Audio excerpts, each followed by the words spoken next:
don't see yourself as being someone in the public eye? No, not one bit. No. I know I've done a couple of stints on TV, you know, but never. I wouldn't say that I'm a public figure or anything like that. I mean, my ultimate goal would be to just be not even well known. Listen, if that is a byproduct of doing something really well, then I think it's great. I personally don't want to be famous. In fact, you know, I really strategically put myself, unless I have to push something for the business, I strategically try and not do things, you know, so I don't live my life on social media. I show you what I want to show you. Totally. You know, and I share what I want you to see, and the rest is completely private and personal. I keep my relationship quite private. People know who my partner is, but I don't spend my life talking about what we do and our issues. And if I post anything, holiday or anything, I'm not even there anymore. Yeah, see, I think that people don't realise that when you're doing social media, like I'll never post in live real time. Yeah, no, never. And obviously you've done your TV Desperate Housewives. Yeah, I mean, that's so long ago. I was 12. Yeah, it was like 2011. I searched up last night. Yeah, 2011. Okay, God, so I would have been like 25-ish then. Wow. Yeah, so it's so long ago. I mean, I never thought it was going to make me a multimillionaire like some of the other cast members did. I think they thought they, you know, would be like as big as Towie. But actually, there was a few fundamental differences with Towie. One, everybody who was going out with each other on the show was actually going out with each other in the real life, and that made it a bit more credible, whereas Scouse-wise was complete rubbish. Everybody had a boyfriend or a girlfriend who wasn't on the show. So when they were trying to push you together to be on the show, you couldn't, because like they've already had boyfriends and girlfriends outside of the show. Yeah. You know, but most of these boyfriends or whatever would be like, I don't know, half criminals or gangsters or whatever. Do you know what I mean? People who wouldn't want to draw attention to themselves, and a lot of Liverpool girls are like that. They don't want to draw attention to themselves in that way, well, their relationships anyway. So fundamentally broke down, I think, for those reasons, because it just wasn't real. And if that's your only lifeblood and that's your only source of income, you know, because you can't be living off your husband forever or whatever, they feel like they've got a little bit of independence for themselves. They don't want to lose that. So then they're like, okay, well, now I have to bring it. They feel like they have to do that. I love when I see, though, like people like yourself, that it's like you've literally done all these amazing things. You have your daughter, and you have your own business, and you know, I think it's amazing when you see people that are on these shows and you maybe get perceived as like, and without sounding rude, you maybe get perceived as being like ditzy, or you know, you don't know what you're doing, but really all these women are quite switched on, I feel. Some of them are, don't get me wrong, some of them are thick as pig shit, don't get me wrong, I've met a lot of them.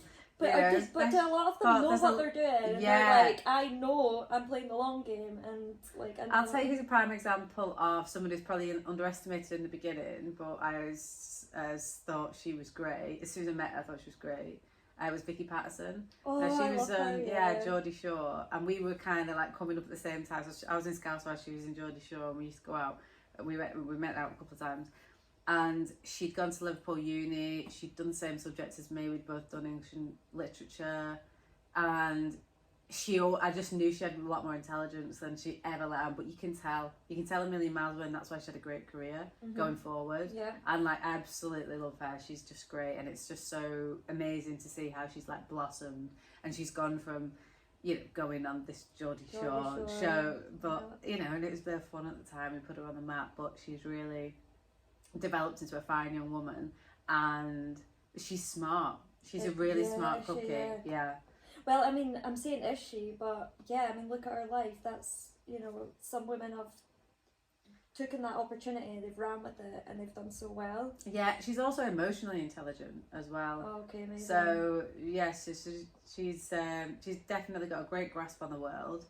She's got a good heart, and she's very emotionally intelligent. You know, if somebody in her company would be a bit down, she would notice that, and she would say something. You know what I mean? So that's that's a great skill to have too, and probably why she's having such a great career, because she is so nice. Yeah, well, I mean, you need to be a people person as well, if you want to. If you want to have a good career, if you want to have a good career. Yeah, we had Samantha Fox on the podcast last week, and she was so nice, like so nice, and I couldn't believe how nice she was. And then I realised, like, well, you've had a 40-year career. You can't have a 40-year career without being so nice. Exactly. Because people just don't want to work with you. Maybe I should take a leave out of her. I think you've been lovely. You've been lovely. Honestly. So you write. Now, I had a wee look at some of the things you write. You've written fitness books, is that right? Yeah, and like so... meal plans? Okay, so I've done... there's loads of stuff I've done, a lot that I've never put my name on. And then the ones that are like genuinely good, I'd never ever tell anybody I'd written them. And like only like 4 people in the world would know I'd done some of the books that I've done. Right. But I just sit back and I just from time to time look at my Trustpilot reviews, my Amazon reviews for those books, and most of the time it's, God, this is so well written, you know, even though it's under the guise of somebody else. Yeah. You know. But does that not bother you that you're not getting the credit for your work? No, I really don't want to be attached to them. No. No. And that's kind of how I used to operate as a journalist as well. I was like, I don't want a byline. Don't put my name on that ever. Yeah. Because what's the point? Like, as long as my name's on the paycheck, that's all I cared about. You know, I didn't want the glory. Again, I don't want to be famous. I've got no interest in being famous. Well, that's the thing. Is some people like it. The accolades. Some people just don't want anything to do with it. And the older I get, like, it does my head in my business now, because everyone's like, you're the business's biggest asset. You need to go and talk to these people. You need to go and do an event. You need to do this. You need to do that. And I'm like, it's always on me. It's always on me to push it. And I'm a bit like, can't we get a better marketing plan than just me? You know, like... Do you have, like, marketing experts? Yeah, oh my God, fucking do I pay a lot. I was going to say, I bet you pay a bomb, Yeah, and unfortunately, there is no one who can sell it as good as me. So I have to do these things, and I have to be the founder and the face of the brand, but do I wish it could be different? Yeah, because then it brings a level of pressure that I don't want. You know, I have to look a certain way. I've started monitoring what I say. I used to be quite vocal, say what I want on my own personal Instagram page. Yeah, like I was trying to lose weight after having my daughter, you know, just to get back to where I was. And then people would say, you're triggering me. I'm one of your customers and you're triggering me. And I'm like, I'm sorry, but this is my personal page. It's your personal page. Yeah, this isn't my business page. You can easily unfollow. Yeah, like you don't buy me, you buy my product that I make, and that's absolutely fine, but don't come onto my personal page and tell me that I'm triggering you, because I am bettering myself by getting back in shape to where I was after everything. And I was like, I'm really sorry, it's nothing to do with me, that is something that you need to go and sort out. And you know what I mean? So, and then there's loads of things that I think, oh God, I feel like I want to say that on Instagram, and then I think, no. Yeah, I have that too. I stop myself from saying certain things, because I've had that as well, and it was not getting in shape, but it was I stopped drinking. So I'm like coming up 2 years sober in August, and one day I was just talking about like how well it was going and how good I was feeling, and I got the same message, like, that's so triggering for me. I'm going to have to unfollow you, and I really don't appreciate you posting this. And I was like, you don't appreciate me posting something on my own, like, fine. Unfollow me. Exactly, yeah, no problem. Yeah. So now I just keep it really pedestrian, really boring, really PC. I actually wanted to talk to you about Bear Grylls as well. Okay. While you were here. Yeah. So, yeah, you done that, was that just a few years ago? Yeah, that was 2019. So it aired in 2020. So just like at lockdown time? Yeah. So and they just put it on Netflix actually, so now I get like random American guys like just asking questions about it. I'm like, oh God. Everybody will be like watching it again. I know, loads of people messaging me now. Yeah. I mean, it was good fun. They put money on the island for the first time. I wasn't doing it for that. I wasn't actually motivated by the money, even though I really needed it at the time. But then when I got there, I realised that other people were motivated by the money, and then it became like a competition, because I was just a bit like, well, I was just here for the fucking experience to have a great time. But yeah, now if there's, you know, money to be found, then everyone is actually actively looking for it. How much money was it? 100 grand. I'd be actively looking for it too, to be fair, at this point in my life. Yeah, so I was a bit like, yeah. Anyway, I came back with 9,500. Not bad, eh? No, it wasn't bad. And then they gave me like loss of earnings to do it. So I had like 15-ish grand,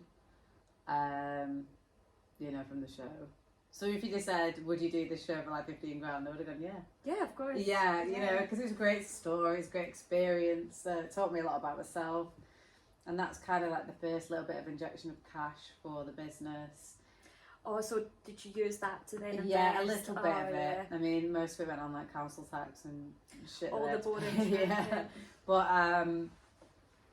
yeah, and I changed a lot after that. Yeah, do you feel like it pushed stopped drinking? Yeah, and then everybody, like, I don't know, I think it just gave me a little bit of credibility. So, okay. Because I am quite glamorous and, like, you know, dressed a certain way and whatever. But also I like doing hard things and the hard challenges. So I think that's always sets you apart as well.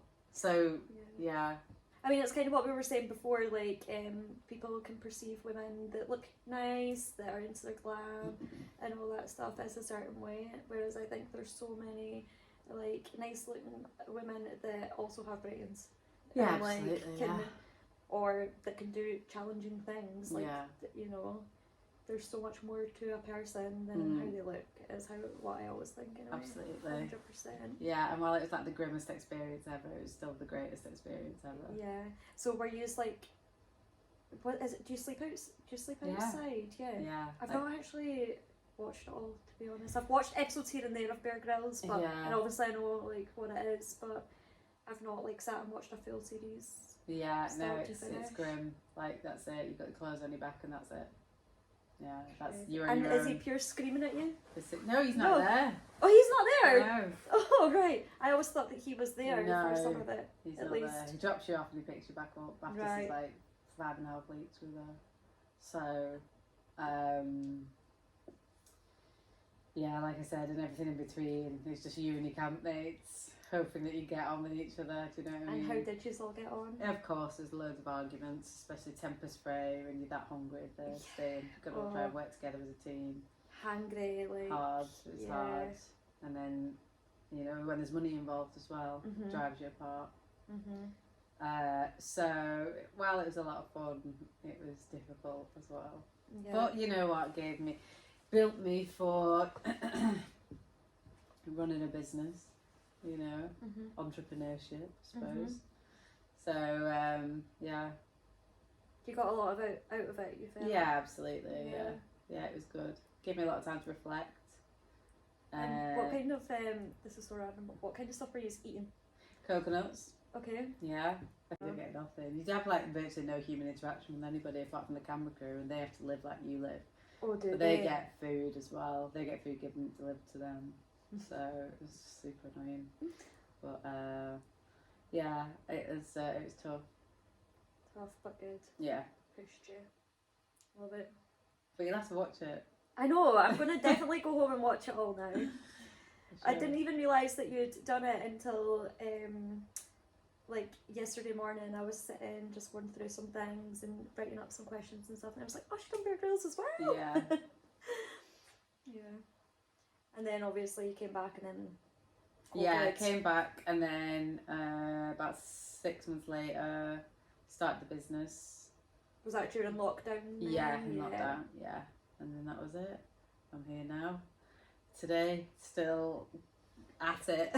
Still grafting at it. And it's going well. It's going well. You know, could it be going better? Yeah. Could it go worse? Yeah. So, you know, if you take it seriously, so my partner always says this, he's got 400 staff now, but he started as waiter. Yeah, see, that's so, but whatever industry you pick, you can make it whatever you want to make it. You can be super successful at it if you want to go for it. But it doesn't. nothing comes to you. So it doesn't matter what industry you pick, it's going to require some hard work. Exactly. And if you're just like half-arsing it, just turning up for a shift and can't be really bothered and got no interest in where you work, having respect for yourself and having respect for the customers and everything else, then it's not the career for you, is it? Totally. But whether you pick nursing or waitressing or selling shit on Amazon, do it with the best of your ability and work hard at it, you know? Totally. So yeah, because I mean, and there's so many different things that you could do and that you could work in, right? But you definitely. It doesn't matter what you got to work hard at it. Like that's the ingredient. Yeah. And if you've got a passion for it, even better. And I feel like when you're working at something and you enjoy it and you get that passion for it, yeah, like what your partner is, I take it, does he own some places? Yeah, he owns a few places, yeah. So that's like the goal. The place that I do. Oh yeah, golf fan. In Glasgow and stuff like that, yeah. So that's right. And that's the thing, like it might not go well, it might go well, but as long as you've got like passion or fire behind it, or like an experience, you know, yeah, you're not gonna know what it takes to run a cafe without working in one. Exactly. And doing pretty much every job. And you might as well learn on the job and get paid for it. But then when you're there, learn as much as you can when you're there. You know, I wish I'd worked in an e-com business before I started one, and I would have learned a lot. And I'm winging it every day. And I wish I need to make some more hires in my business from people who have come from bigger e-coms into my business, because they'll teach me. They will teach me a lot, and I'm not like arrogant enough to think that I am the be. I know nothing. I actually and I want to be at the bottom in terms of my knowledge. I am the founder. I'm the one who puts it together and facilitates, and you'll always report into me. But in terms of experience and expertise, I should be at the bottom. You know, I want to hire better people than me every time. I always say like one of the main things that I'll always carry through me in life is learn from others. Like no matter how well things are going, I'll never like think that I can't learn from others. You're 100% right. Just keep learning and taking on board what other people are saying as well. But yeah, so I think like it'll definitely keep growing, I'm sure, for you. Sure it will. Well, I'm throwing the kitchen sink at it at the moment. Oh no, it looks great. Like when you're going to the page, it looks brilliant. Yeah, it looks really good. Vanity, profit is sanity. You know, there's vanity metrics and there's vanity the way things look. So if it doesn't convert, it doesn't convert. You know what I mean? That's the reality. So that's what we're doing at the moment. Big overhaul of like the look and feel and everything. Yeah, I mean and I like the whole like gold pot and the gold tablets and everything. It is smart, and it's something women need. Yeah, for sure. Yeah, I think it always got to come back to, are you making a great product? You can't just put crap in a bag and sell it. Nope. So we sell one product. Is it the golden pill? Yes. Yes. Yeah. So is that the only product you sell? Okay. So one hero product, and it's a hormonal balancer. Okay. So it's great. Mainly our cohort of women would be like 35 to 65. Right. And people who are struggling with hormonal imbalances. Okay, so it's good for people that are menopausal. Yeah, perimenopausal, PCOS, PMDD, or just people like me who've got none of the above, but just need a little bit of a boost. It's also really good for your sex drive. Oh, nice. Yeah, well, exactly. And who doesn't want to feel young and sexy again? Exactly. Oh well, and fertility. It looks like it's. I mean, some people do use it for fertility. We don't sell it on fertility, but the ingredients we use have been used in fertility studies and have been used for thousands of years for fertility, maca in particular, and tribulus. So, and we have had quite a lot of people. Our favourite emails to get are, "I need to cancel my subscription." I'm like, "Why is that?" And I'm pregnant. So can you not take it when you're pregnant? No, so you have to stop. Okay. Yeah. Okay. No, it is interesting because like people that watch and listen to my things are always asking about that kind of stuff, because we're doing PDG. Have you heard of it before? It's PDG? Like, no. It's like pre-diagnosis genetics or something like that. Alright. And basically it's like IVF, but they pre-test the eggs and they only use the ones that don't carry your genetic condition. So it's been like a 3 to 4 years now. Right, We've already okay. been on this journey.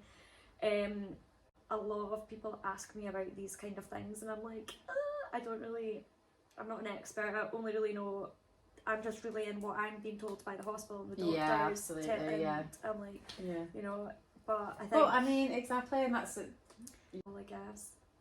But yeah, people are always interested in anything, I think. They will take anything that can help. Fertility is the fastest growing industry in health, you know? Is it really? It's crazy. Well, our most viral video was with a fertility expert, and it just never slows down. I mean, it's already had 10 million views.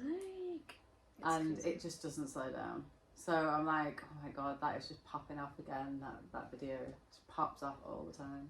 Well, that's the thing, and like my fertility videos that I do, or like the IVF PPG stuff, they're the type of videos that will get, they're not my most viewed, but they will get something on it like every other day. If not every day, it's like every second day or something, it'll get likes or comments or something. So it's like people are continuously trying to find information on this kind of stuff.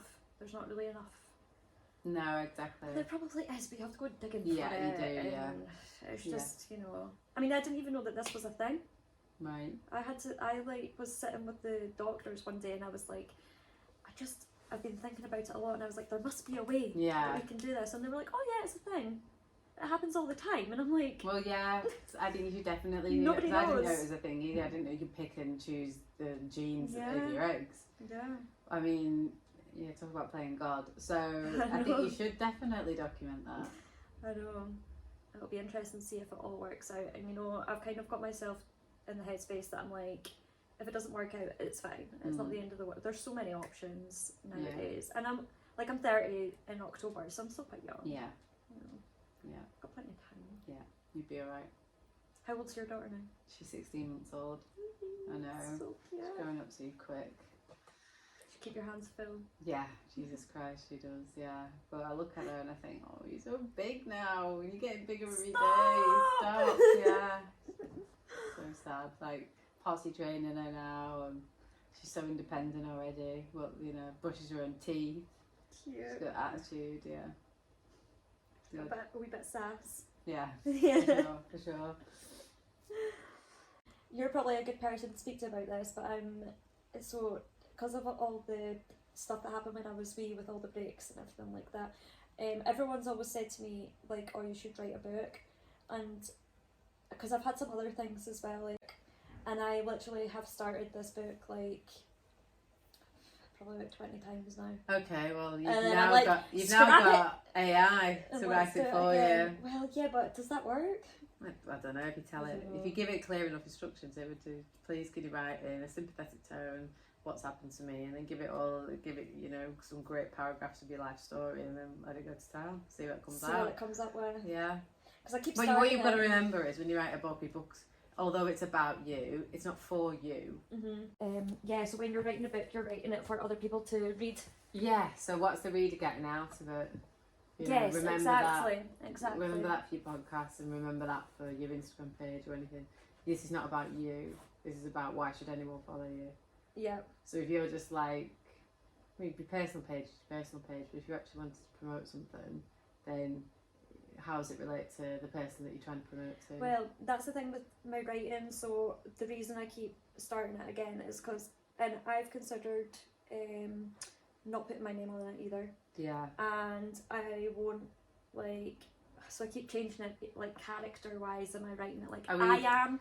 Okay, Or am I are you writing a changing my- fiction? Are you going to write a factual? Well, or is it a fiction It based will on fact? be factual to my life, but I don't necessarily want people to know Okay. that it's. So it's going to be a fiction based on what you know. So I want to write it in a way that it will help other people, or like you're saying, like, so it's interesting for the reader. Not about, I don't want it to be like, oh, look at me. Do you know what I mean? Yeah, exactly. Yeah, so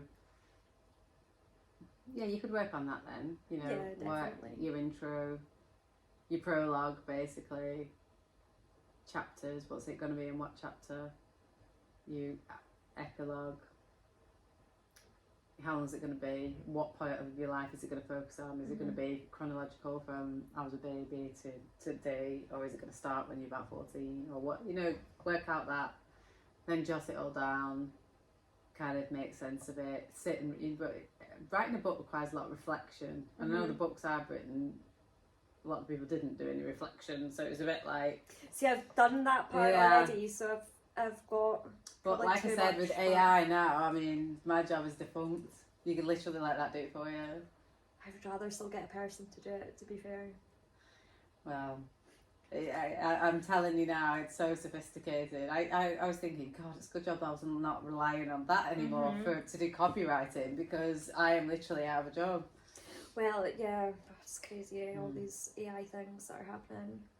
I've been saying it for years, and my husband's always like, shut up, you're mental. But I'm like, I've literally been saying it for 5 years. I'm like, or longer, I've been like, robots are going to take over in our life. And he's like, never in our life. I reckon in the next 30 years. Yeah, me too. 30 years, we won't even need any humans, that's it. Yeah. We'll be done. Yeah. In my lifetime. We'll be the animals, and they'll be the humans. Absolutely. It's just absolutely crackers, yeah. It's been lovely speaking to you. And thanks so much for having me, Rach. Thank you very much. Thank you so much for coming on. It's